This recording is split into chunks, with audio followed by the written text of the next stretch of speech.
Good morning, all of you. Good morning, sir. Good morning, sir. Very good morning.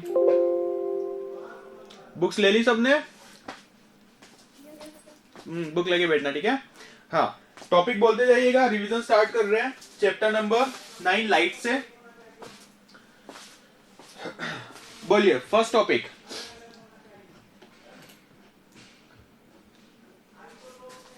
First topic क्या है? Introduction about the light.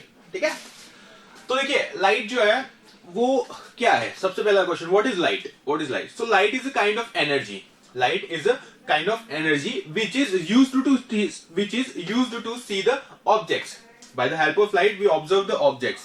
We distinguish the different colors of the light, different colors of the object, and the white light is the combination of all the fundamental colors, 7 colors. तो जो हमारी light है, अगर हम white light की बात करें तो व्हाइट लाइट जो है वो 7 फंडामेंटल कलर से मिलकर बनी होती है. कौन कौन से कलर्स होते हैं वो बताइए, नाम बताइए.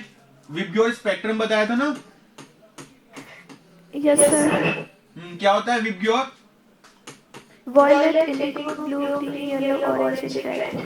बिल्कुल. Violet, Indigo,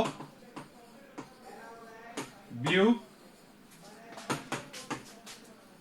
green, yellow, orange and red. So this is the Vibgyor spectrum. This is the spectrum of light by which the light is made up. ये सारे कलर्स जो है, इन सारे कलर्स को अगर हम सेम इंटेंसिटी, सेम फ्रीक्वेंसी से mix करें तो हमारे पास जो कलर आएगा वो आएगा व्हाइट कलर. व्हाइट कलर की जो लाइट है, this is the combination of white colour light. VIBGYOR. Violet, indigo, blue, green, yellow, orange and red are the fundamental basic colours of the light. ठीक है, तो ये था हमारा लाइट के बारे में. What is light? Light is a kind of energy which is used to see the object and which is also used to distinguish the different colour of the object. Light, white light is made up of 7 fundamental colors. These are the 7 fundamental colors. Vibgyor. So Vibgyor is the light spectrum. Violet, indigo, blue, green, yellow, orange and red. Light always travel in a straight line. Light जो है वो हमेशा कहां पे travel करती है? हमारी एक स्ट्रेट लाइन में ट्रैवल करती है लाइट, है ना? Light also follows the duality of nature. Sometimes it behaves as a ray and sometimes it behaves as a wave. तो कभी तो ये रे की तरह काम करती है, कभी ये वेव की तरह काम करती है. So next one is the maximum velocity of light is 3 × 10⁻⁸ metre per second and that is in the vacuum. तो लाइट की जो मैक्सिमम वेलोसिटी है वो किसमें होती है? वैक्यूम के अंदर होती है. The maximum velocity of light is in vacuum और air. वैक्यूम में सबसे ज्यादा, उससे थोड़ी सी कम एयर के अंदर, उससे कम अलग अलग मीडियम में. So the velocity of light depend on the medium and density of the medium, है ना? जो लाइट होती है, लाइट की जो वेलोसिटी है वो मीडियम पे डिपेंड करती है. वो मीडियम पे डिपेंड करती है. क्या का मीडियम कैसा है? अगर मीडियम की डेंसिटी ज्यादा है तो वेलोसिटी कम होगी, और मीडियम की अगर डेंसिटी कम है तो वेलोसिटी ज्यादा होगी. तो लाइट हमारी जो है वो डिफरेंट मीडियम में डिफरेंट वेलोसिटी से मूव करती है. ना क्वेश्चन अगर कि लाइट जो है सारे मीडियम से ट्रेवल करती है क्या? जी नहीं. उसके लिए भी एक कंडीशन है that medium must be transparent. अगर आपका मीडियम जो है वो ट्रांसपेरेंट होगा, मीडियम अगर ट्रांसपेरेंट होगा तभी लाइट उसमें से ट्रेवल कर पाएगी. अगर मीडियम आपका ट्रांसपेरेंट ना होकर के ओपेक है तो लाइट जो है वो उससे रिफ्लेक्ट हो जाएगी. Few part of the light get absorbed by the object and remaining part of the light get reflected by the object. So this is how light works. Clear है concept यहां तक? Basic introduction about the light. किसी को कोई doubt?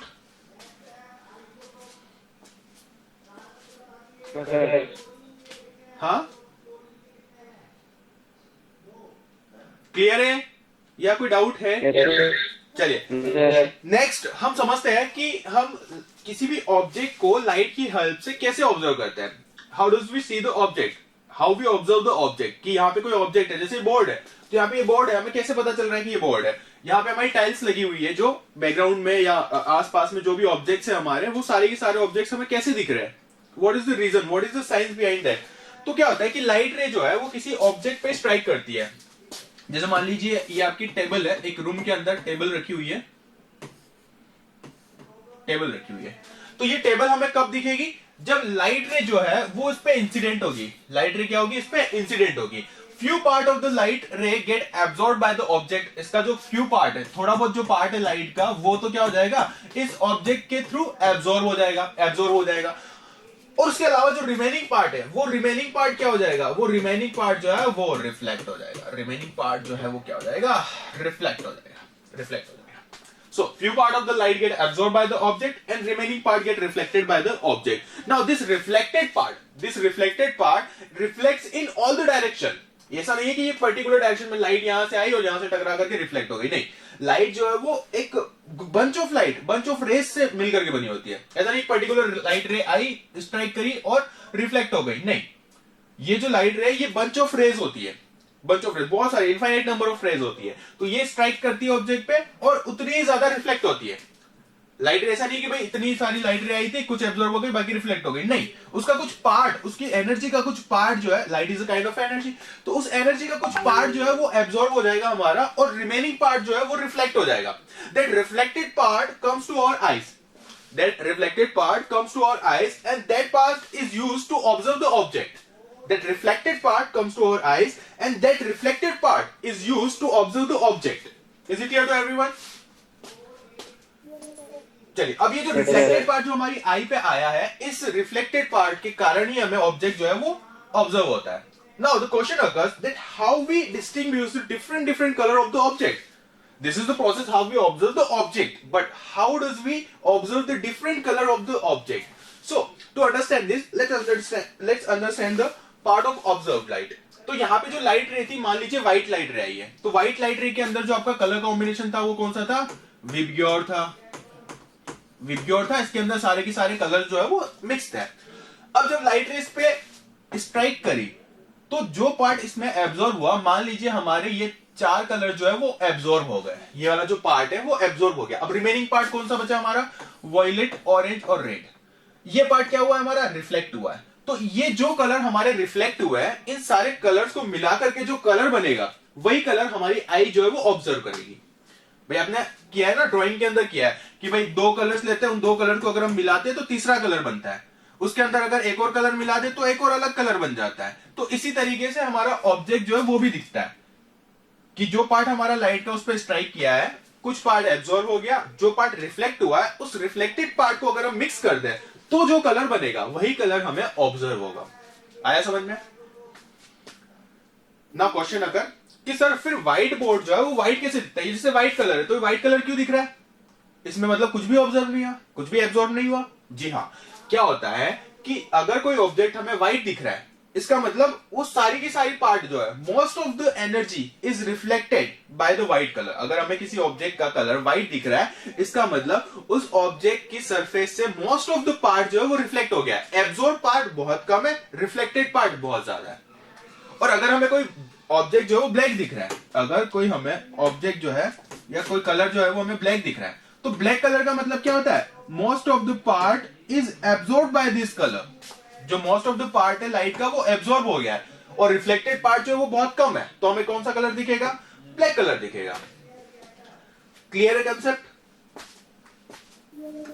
Now एक और problem है, एक केस स्टडी करते हैं। मान लीजिए ये जो टेबल है, ये हमारा रूम है, ये रूम के अंदर टेबल है, फिर से बनाते हैं, ये है हमारा रूम, इसके अंदर यहां पे रखी हुई है टेबल, यहां पे रखी हुई है टेबल, और हमारी विंडो जो है वो विंडो है हमारी यहां पे, सन जो है वो है यहां पे, लाइट रे जो आ रही है वो ऐसे आ रही है, लाइट रे जो है वो विंडो से कैसे आ रही है, ऐसे आ रही है, टेबल के ऊपर नहीं गिर रही है, लाइट रे जो है वो टेबल पे नहीं गिर रही है। ठीक है, अगर विंडो को हम बंद कर दें, पहले में हम क्या कर देते हैं, विंडो को क्लोज कर देते हैं। विंडो को अगर हम क्लोज कर देंगे तो लाइट रेज अंदर नहीं आएगी, ऑब्जेक्ट हमें नहीं दिखेगा, रूम के अंदर अंधेरा रहेगा। यहां तक तो क्लियर है कि भाई ठीक है, लाइट रेज अगर नहीं आ रही है तो अंधेरा रहेगा। जैसे विंडो को हमने ओपन किया, लाइट रेज आई, लाइट रेज लेकिन कहां पे आई है, सरफेस पे आई है, लाइट रेज जो है वो टेबल पे नहीं गिर रही है, टेबल एक कोने पे रखी हुई है, विंडो से जो लाइट रे आ रही है वो सरफेस पे गिर रही है। देखा है ना हमने, रूम में ठंड के अंदर धूप गिरती है सरफेस पे, टाइल पे, लेकिन फिर भी हमें टेबल दिख रही है। सर आपने तो कहा था कि लाइट रे जो है वो टेबल पे स्ट्राइक करेगी, few part of the light rays get absorb by the table and remaining part get reflected by the table, that reflected part comes to our eyes and we observe the object. But यहाँ पे कहा, यहाँ तो light रे जो है वो surface पे जा रही है, टाइल्स पे गिर रही है, टेबल पे तो लाइट रे गिर ही नहीं है, लेकिन फिर भी हमें टेबल दिख रही है, फिर भी हमें टेबल दिख रही है। कैसे कैसे कॉन्ट्राडिक्ट हो गया? लाइट रेस तो उस पर गिर ही नहीं रही है, लाइट रेस तो सरफेस पे गिर रही है, टेबल फिर भी हमें दिख रही है। रूम के अंदर यहाँ पे घड़ी लगी हुई है, तो ये क्लॉक जो है, वॉच जो है, वो भी दिख रही है हमें। ऊपर की तरफ फैन लटक रहा है, जैसे ही खिड़की खोली फैन भी हमें तो दिख रहा है। सर लाइट रेस तो गिरी नहीं रही इस पे, फिर कैसे दिख रहा है हमें? बताओ, सोचो। क्योंकि लाइट वेव की तरह स्प्रेड हो जाती है, वेव्स की तरह रिफ्लेक्ट हो जाती है। चलिए एक आंसर, सेकंड आंसर क्या कहा था आपने कि रिफ्लेक्ट हो जाती है सरफेस से, है ना? वेरी गुड, बिल्कुल बिल्कुल सही बात है। देखो क्या हो रहा है, क्या हो रहा है। अगर लाइट रे डायरेक्ट टेबल पे गिरती, अगर लाइट रे डायरेक्ट टेबल पे गिरती तो टेबल जो है वो हमें एकदम ब्राइट दिखती। टेबल क्या होती है? एकदम ब्राइट दिखती है, एकदम चमकती, धूप चमकती है ना टेबल पे, जिस ऑब्जेक्ट पे हमारी लाइट रे गिरती है वो चमकता है ऑब्जेक्ट, डायरेक्ट अगर रिफ्लेक्शन होता है। तो उस केस में क्या होता है, लाइट रे डायरेक्ट टेबल पे गिरी और रिफ्लेक्ट होकर के हमारी आईज पे आई, तो हमें टेबल पे धूप दिखती, टेबल हमें चमकती हुई दिखती और टेबल हमें एग्जैक्टली क्लियर दिखती। लेकिन अभी क्या हो रहा है, अभी लाइट रे जो है वो टेबल पे डायरेक्ट नहीं गिर रही है, लेकिन फिर भी टेबल हमें दिख रही है। तो कैसे दिख रही है? ये जो लाइट रे हमारी टाइल पे गिर रही है, ये लाइट रे क्या होगी? रिफ्लेक्ट होगी। Few part of the light ray get absorb by the table and remaining part of the light ray get reflected by the table. That reflected part reflect in all the direction, सारी direction के अंदर reflection होगा। Light रे जो है वो सारी direction के अंदर क्या होगी? रिफ्लेक्ट होगी। लाइट रे जो है वो सारी डायरेक्शन में क्या होगी? रिफ्लेक्ट होगी।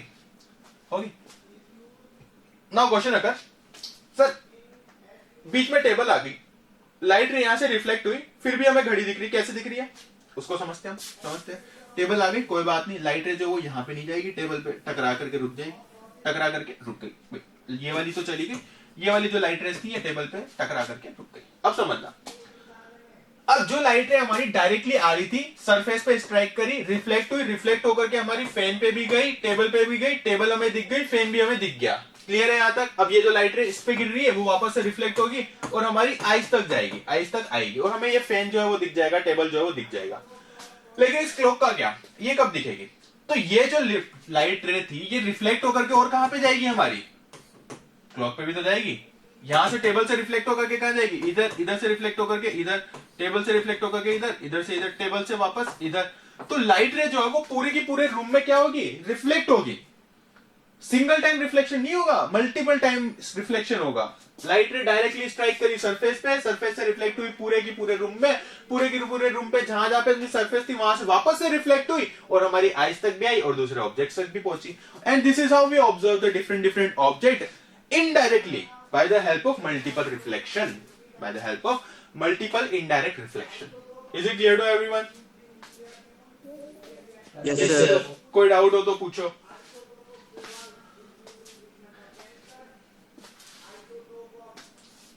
चलिए, तो ये हमारा मेथड होता है लाइट से हेल्प से डिफरेंट ऑब्जेक्ट को ऑब्जर्व करने का। This is how we distinguish the different colour as well as different objects are observed by the light ray. चलिए नेक्स्ट टॉपिक बोलिए। ये तो था हमारा basic about the light. Syllabus में आगे बढ़ते हैं, बताइए नेक्स्ट टॉपिक क्या है हमारा बुक में? Reflection of light. Reflection of light क्या होता है? मान लीजिए सरफेस है, एक तो हो गई हमारी प्लेन सरफेस, एक हो गई हमारी रफ सरफेस। दो सरफेसेस है, एक है हमारी रफ सरफेस, एक है हमारी प्लेन सरफेस। लाइट रेस आई, इंसिडेंट हुई, इंसिडेंट होकर के क्या हो गई? रिफ्लेक्ट। लाइट रेस रिफ्लेक्ट हो गई।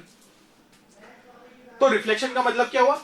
When light ray incident from one medium and strike on the surface of the second medium and get back to the first medium from which it was incident. This is called the reflection of light. When light ray incident from one medium to the surface of another medium and after striking on the surface of second medium, it gets reflected or it comes back to the same medium. This process is called as the reflection of light. अब इसकी कुछ application है, इसके कुछ concept है, इसके कुछ points है, वो समझेंगे।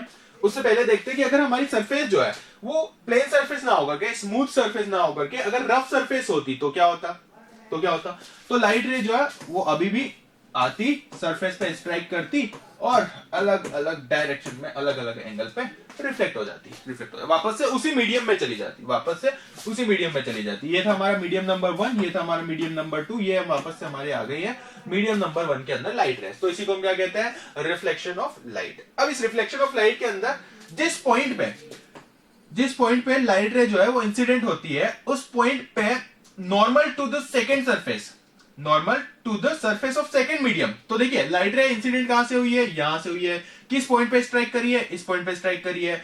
तो सेकेंड सरफेस कौन सी है, ये वाली है। सेकेंड मीडियम की सरफेस कौन सी है, ये वाली है। तो सेकेंड वाले मीडियम की सरफेस पे जिस पॉइंट पे लाइट रे इंसिडेंट हुई है, उस पॉइंट पे अगर हम परपेंडिकुलर लाइन ड्रॉ करें, perpendicular line on the point where the light ray is incident from one medium to another medium and which is perpendicular to the second medium is called the, कौन सी line कहती है, इसे क्या कहते हैं, normal. Very good, normal.